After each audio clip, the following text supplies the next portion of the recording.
Welcome to Sheltered Instruction by Brooke, Sherry, Melissa, and Kaylee. Sheltered instruction is a model for improving the academic success of English learners and is used to enhance and expand teachers' instructional practice. Four common themes of sheltered instruction include hands-on activities, cooperative learning, guarded vocabulary, and visuals. Hands-on activities ensure student comprehension by providing the bridge with which students can link new terms.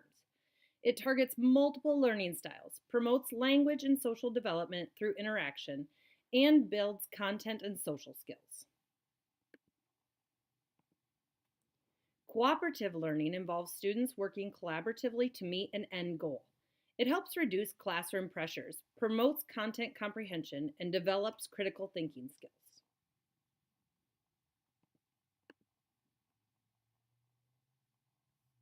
Conflicts. There's two terms, internal conflict and external conflict. So the first thing that I do is I have the students see the word along with the two examples. And of course, they have the page numbers. So when I begin, I give the students something to think about that's in their daily lives. Ask them questions that they have a background in. This connects the lesson to them personally. Is it ever okay to steal? The next thing that I do is I attach pictures with my vocabulary word. When you use those pictures, if you repeat them, it takes it from short-term to long-term memory in your head, and it sticks with the student longer. In this case, I have given them examples of conflict, whether it's emotional or physical, internal or external. And again, when I tap the board, it defines it for them. I can go over this multiple days. The first time I can give it to them, on the second or third day, I can have them give me the definition. Guarded vocabulary involves linguistic choices on the part of the teacher that help to increase comprehensibility of instruction for CLD learners, such as slowing the rate of speech, emphasizing word enunciation, simplifying the vocabulary used, and inserting more pauses between phrases. It does not involve raising the volume of instruction.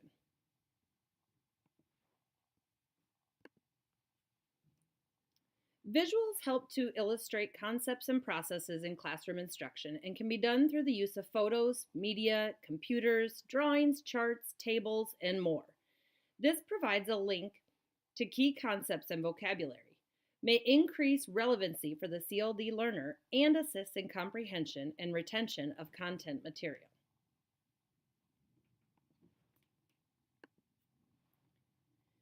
SIOP, or Sheltered Instruction Observation Protocol, is a model designed to help CLD teachers with sheltered instruction.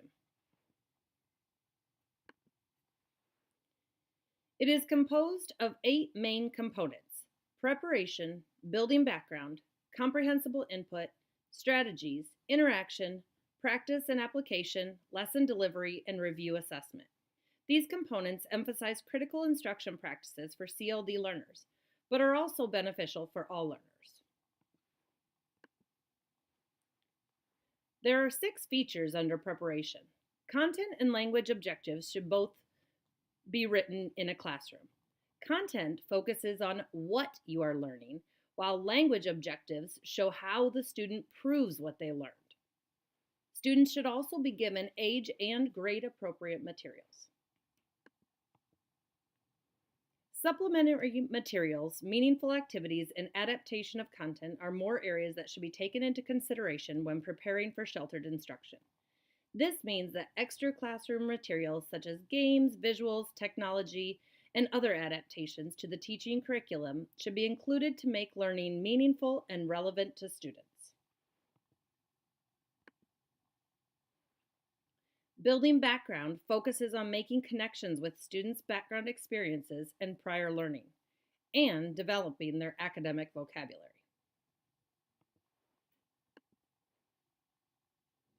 Comprehensible input occurs when the language environment makes the second language more meaningful, contextualized, and understandable to second language learners. An example would be if a teacher said, "Open your books to page 32, and then demonstrated for the students. The non-English speaking student may then have received enough comprehensible input to understand what the teacher was saying in English. When teachers ask higher order thinking questions and provide students with the scaffolding they need to answer challenging questions, the students are able to develop conceptual understandings at a much more cognitively complex level. The SIOP model uses both verbal and procedural scaffolding to support students as they engage in higher order thinking. During verbal scaffolding, SIOP teachers orally guide students through the thought processes necessary to apply higher order thinking to new concepts and information. A teacher first presents a problem to the students. The teacher then thinks aloud to demonstrate how to solve the problem.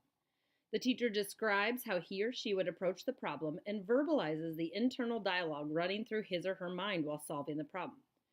Procedural scaffolding involves organizing instruction so that the lessons within a single unit build on one another and become increasingly complex at the cognitive level. It is critical to provide students with guided practice in applying new information. After students have received the instructional support they need to feel more confident about their understanding of new material and its practical application, the students are provided an opportunity to apply the new concept independently. Allowing appropriate wait time for students can be challenging for teachers, but is crucial for CLD students. It may take a little extra time for the student to process the information or question and then share a response. Along with this, if a child gives a brief answer, try to include follow-up questions that require the student to elaborate on their response. Practice application provides activities to extend language and content learning. In order for students to internalize new knowledge and language with real understanding necessary for the development of CALP, their instruction needs to include 3 indicators. 1, hands-on materials and manipulatives. 2, activities requiring students to apply knowledge of content and language.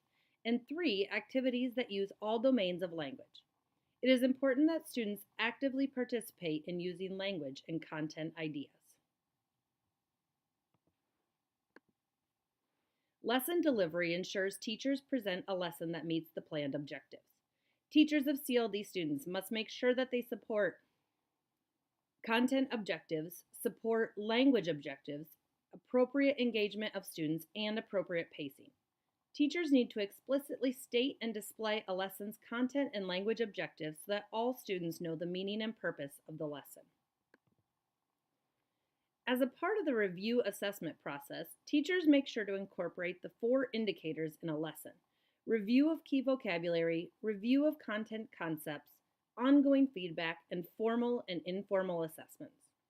Information gathered is used to revise and plan future lessons. The SIOP model is not a mandated cookie-cutter set of instructions. Rather, it provides a framework for well-prepared and well-delivered sheltered lessons for all subject areas, critical for CLD learners and beneficial for all students. Thank you for learning about sheltered instruction.